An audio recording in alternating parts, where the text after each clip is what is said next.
সাম্প্রতিক সময়ে বাংলাদেশ ও ভারতের মধ্যকার সীমান্ত উত্তেজনা যেন এক নতুন মাত্রা পেয়েছে। ত্রিপুরা সীমান্তে বিএসএফের গুলিতে 2 বাংলাদেশি নিহত হওয়ার ঘটনায় জনমনে তীব্র ক্ষোভের সৃষ্টি হয়েছে।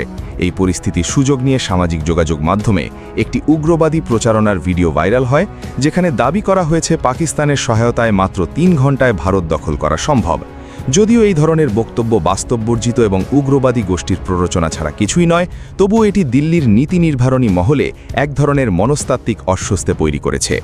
কিন্তু এই উত্তপ্ত বাদানুবাদের আড়ালে বাংলাদেশ রাষ্ট্র যে 3টি কৌশলগত তাস খেলছে তা অনেক বেশি বাস্তব, কার্যকর এবং দীর্ঘমেয়াদে শক্তিশালী প্রভাব ফেলতে পারে।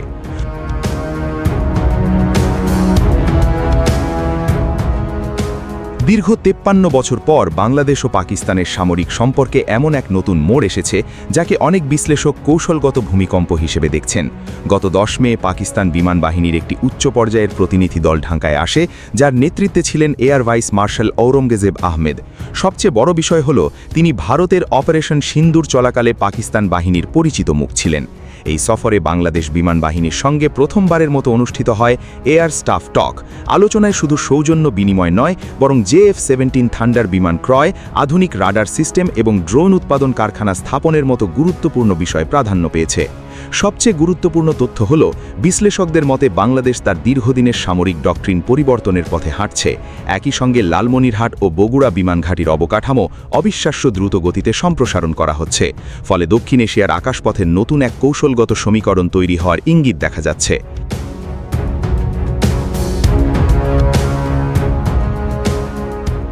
বাংলাদেশের দ্বিতীয় বড় চালটি হল দীর্ঘ 50 বছরের ফারাক্কা বঞ্চনার জবাব দেওয়া। সরকার প্রায় 33,497 কোটি টাকার মেগা প্রকল্প পদ্মা ব্যারেজ বাস্তবায়নের পথে এগিয়ে যাচ্ছে।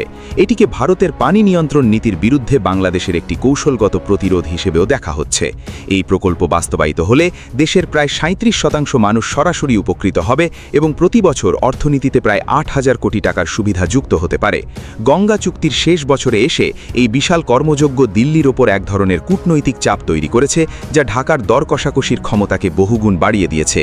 অর্থাৎ সীমান্তের উত্তেজনার পাশাপাশি পানি নিয়ন্ত্রণ ও নদী কেন্দ্রিক ভূরাজনীতিতেও বাংলাদেশ এখন নিজের অবস্থান শক্ত করার চেষ্টা করছে।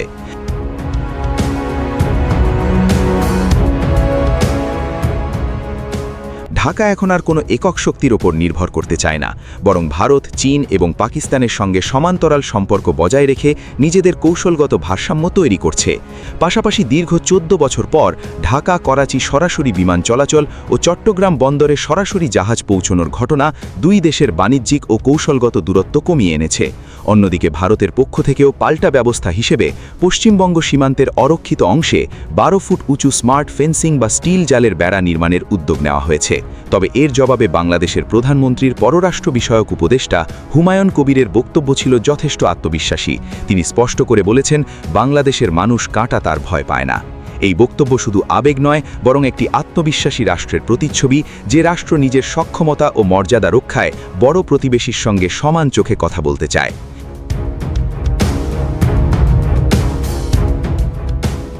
3 ঘণ্টার হুমকি ধরনের সস্তা প্রচারণা হয়তো সাময়িক আলোচনার খোরাক যোগায়, কিন্তু বাংলাদেশের এই 3 তাস দক্ষিণ এশিয়ার ভূ রাজনীতিতে দীর্ঘমেয়াদে বড় প্রভাব ফেলতে পারে। বাংলাদেশ কারও শত্রু হতে চায় না, বরং নিজের জাতীয় সার্বভৌমত্ব, অর্থনৈতিক স্বার্থ এবং কৌশলগত অবস্থানকে শক্তিশালী করতে একটি ভারসাম্যপূর্ণ পথ বেছে নিচ্ছে। আগামীর ভূ রাজনীতিতে এই 3 তাসের খেলা ঢাকাকে কতদূর নিয়ে যায়, সেটাই এখন দেখার বিষয়।